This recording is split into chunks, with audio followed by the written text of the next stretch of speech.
Nah, masalahnya gini, kita ngomong ini mengklasifikasikan ke krisis hipertensi, tapi nggak ada keluhan. Nggak ada keluhan. Nah, inilah yang membuat kita kadang sports jantung ya, kalau kita dokter ginjal ngelihat, wah ini bapak tinggi sekali loh. Hati-hati kalau misalnya ini dibiarkan terus-menerus, jadinya bisa komplikasi ke organ mana-mana aja.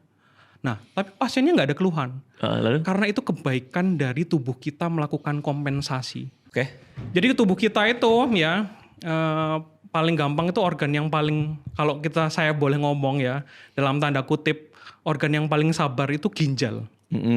Dia ini melakukan kompensasi dengan mengeluarkan namanya hormon renin, angiotensin, aldosteron system untuk mengatur tekanan darah.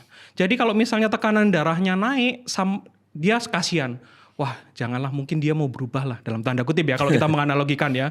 Kalau naik, wah janganlah kita memberikan keluhan kepada manusia ini ya.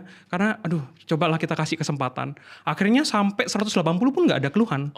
Karena itu masih dilakukan kompensasi sama si ginjal. Jadi diatur sedemikian rupa sirkulasinya agar pasiennya masih bisa mendapatkan aliran darah. Jadi tekanan darah itu pentingnya adalah kita melihat aliran darah ke otak itu masih bagus, ke jantung masih bagus, ke ginjal masih bagus. Itu more than enough untuk ginjal bilang ini kondisinya baik-baik aja.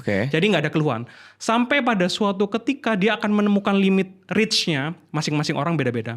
Ada yang 180 itu udah ada stroke, ada kena serangan jantung, ada yang 180 fine-fine aja.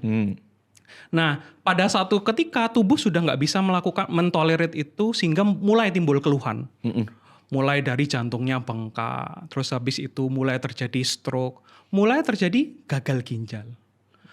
Nah, jika itu dibiarkan terlalu lama, setiap peningkatan 10-20 mm Hg di atas tensi normal itu meningkatkan resiko stroke, serangan jantung, dan gagal ginjal. Artinya kalau ini di maintain 186/145 ini di maintain 5 tahun aja tiap hari begini udah pasti stroke?